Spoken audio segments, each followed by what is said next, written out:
Good afternoon and welcome to you all to my home, and may I wish you all a very happy and joyous 4th of July weekend.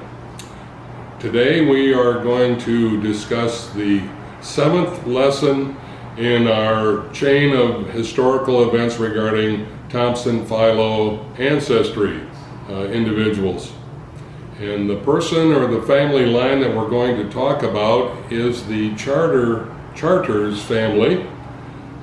This is a family that goes back to England.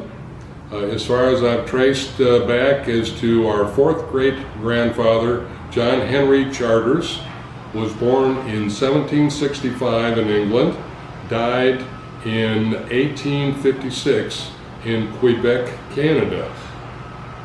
He had a son, our 3rd great-grandfather, William Henry Charters I, born in 1816 in England and passed away in 1892 in Ontario, Canada.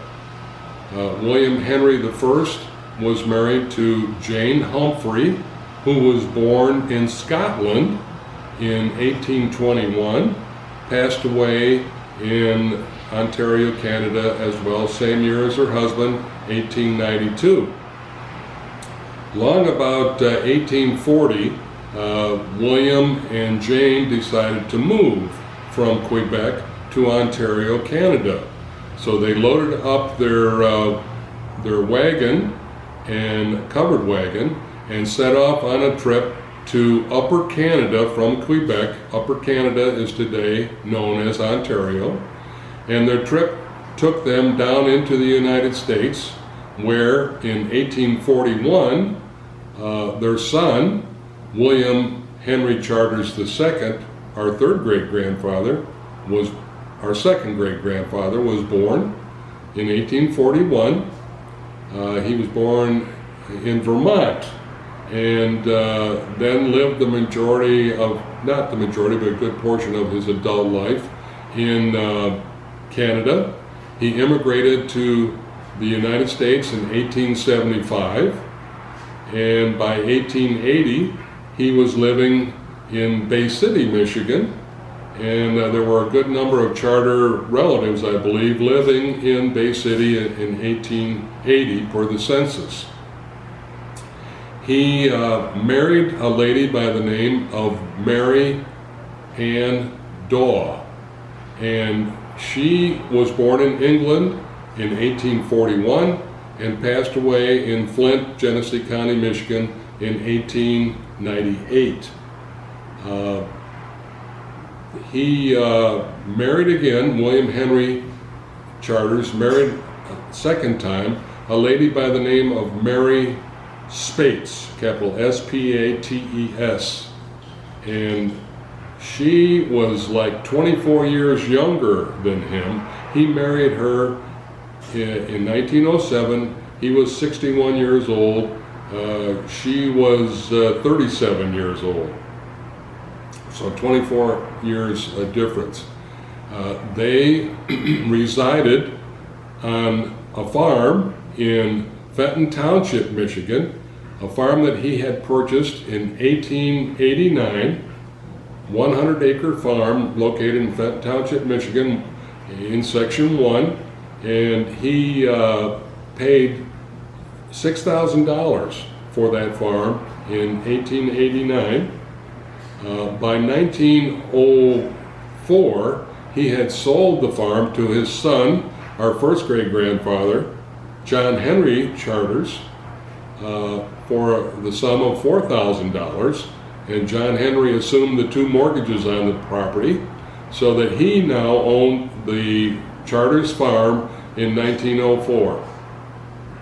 Now, I mentioned William Henry II's second wife was Mary Jane Spate, and she had an interesting string of events occur to her after the marriage. They were married in 1907. By 1908, I found articles about her in the Flint Journal. In 1908, she was arrested for assault and battery at the hands of or committing assault and battery to a farmhand on the Charters farm that she assaulted in argument over a horse. He contacted the sheriff, and she was arrested for assault and battery and ended up paying a fine of $10 in 1908. By 1910, she had gone to the city of Flint. This was again reported in the Flint Journal, the local paper, Flint, Genesee County, Michigan. She'd gone to Flint seeking legal assistance. On the streets of Flint, she was yelling and creating a terrific disturbance regarding the legal help that she wanted to bring against her husband, William Henry, and her son, John Henry. And she created such a fuss that they took her to a local physician's office, and that doctor in turn called the sheriff, and she was incarcerated. She remained in jail for several weeks before she was found to be insane by a probate court judge. And by December of 1910, she was committed to a mental facility in Pontiac, Michigan. She remained in mental institutions for the remainder of her life until she died in 1938 at the mental facility in Traverse City, Michigan. Interesting story regarding that. Her husband, Dr. John's father, William Henry II, passed away in 1922 in Swartz Creek, Michigan. And Dr. John was the attending doctor, signed the death certificate. On the death certificate, he listed William Henry's wife as being Mary Daw, Mary Ann Daw, who indeed was Dr. John Henry's mother. Even though William Henry was still married to Mary Spates Charters. Dr. John listed his actual mother as being the spouse of his father and listed her as a widow. And on Mary Spates' death certificate in 1938, her given name was Charters, and it listed that she was a married woman. So Dr. John never apparently got along with his stepmother, and therefore didn't list her as the spouse of his father, William Henry, on his death papers. Okay, so we've got Dr. John in Flint as of 1898, and a couple of interesting stories I found in the Flint Journal, the local paper on him. Number one, around 1901, he had a patient by the name of Mrs. Kiley, excuse me, that he diagnosed as having smallpox. He immediately quarantined her and her family members, notified the state of Michigan. They later on acclaimed him for preventing a smallpox epidemic in the city of Flint by his prompt action. Actions. As a result of what he did, a large percentage of the city of Flint had to have smallpox inoculations. The city of Flint said they'd pay him $1 for each visit he made for each patient making these smallpox inoculations. So he didn't like that, because he found out the city of Saginaw, who also had a smallpox outbreak, and the city of Bay City, Michigan also had a smallpox outbreak, and they were respectively paying $3 and $5. So Dr. John ended up suing the city of Flint, and he won his lawsuit around 1902, 1903, and they paid off, instead of $1, they paid him $3 per visit. So that was mentioned in several articles in the Flint Journal around that period of time. Also, articles about him, he was the coroner of the city of Flint from 1898 through 1907, as well as the financial officer for the city of Flint for that period of time. As a result, he got called out on such issues as the railroad tracks ran right through the downtown area of Flint, and the Pierre Marquette Railroad, a lot of hobos rode the rail in those days, and he would get called out per these articles that I read in the Flint Journal to attend to these hobos that had gotten drunk and either getting onto a train or getting off, fell onto the tracks, and he had to treat them and ultimately amputate a leg as a result of these accidents.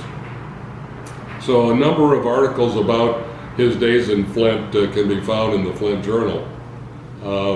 So now we've got him in Flint through 1907.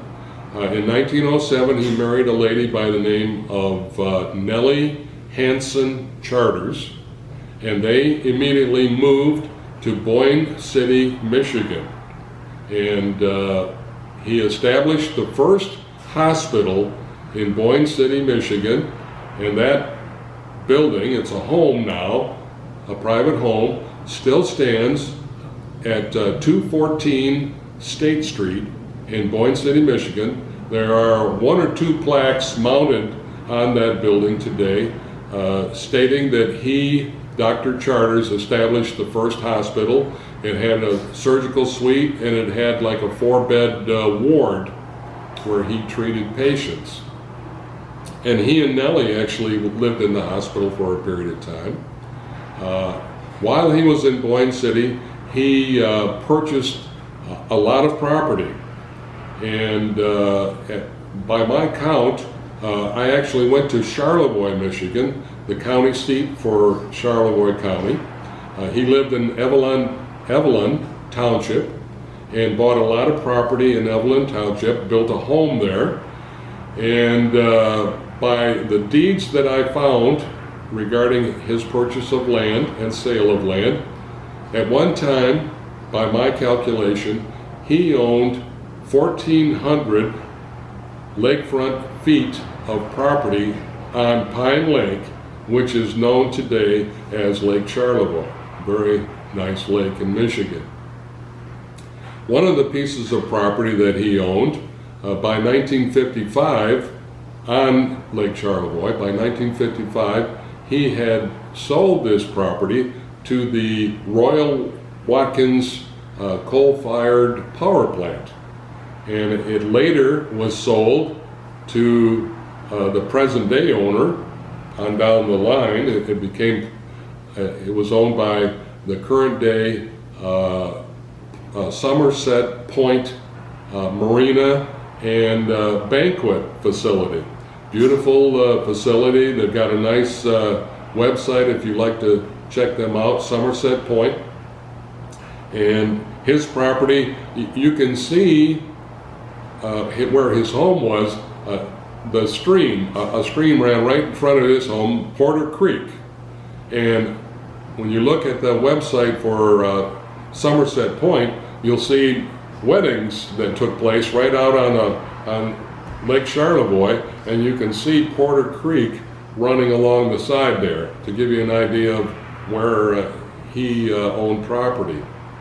So he owned 1,400 lakefront feet of property on Lake Charlevoix.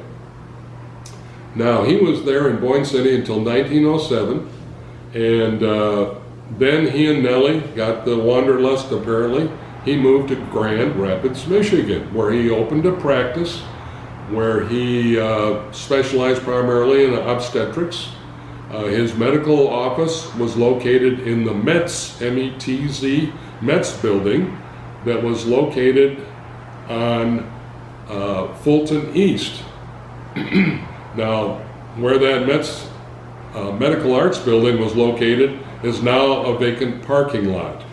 But in looking it up on Google Maps, I scanned 180 degrees and I saw that it looks right across the street at where current day the First Park Congregational Church is located, which I believe is where the Thompson family belonged, or at least I know Uncle Ed and Aunt Grace's funerals were held in that beautiful church.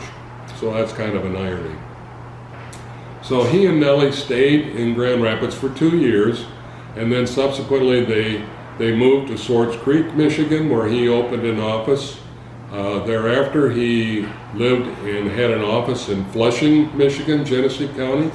He moved into the city of Flint and had offices on Corunna Road in Flint, and also a medical office on Hamilton Avenue, bordered on Hamilton and Broadway Avenue in the city of Flint. That building still stands. I'd show you a picture of it, but it's painted weird and it just doesn't.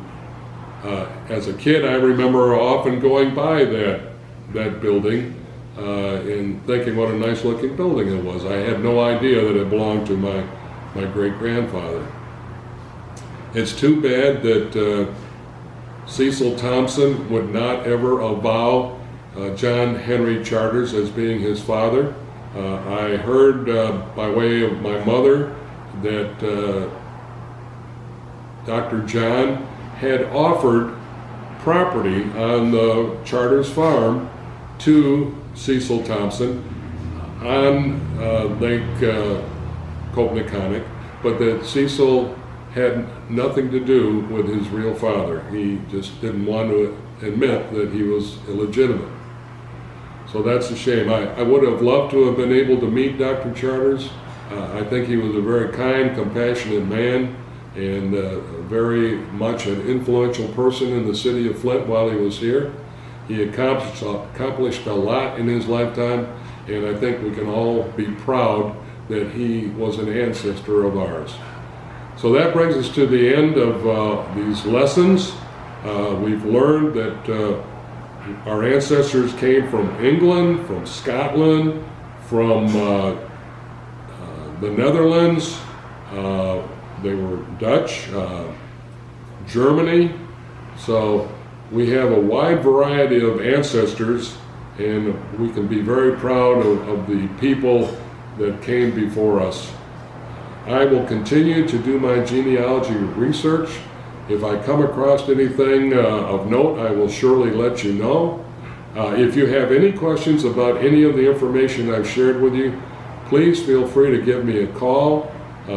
Area code 989-422-6746, or send me an email, bkphilo, Philo, at yahoo.com. I've thoroughly enjoyed bringing you these lessons. I hope you have enjoyed watching them, and until we meet again, I wish you a very happy summer, and again, a very joyous and happy 4th of July weekend. Goodbye.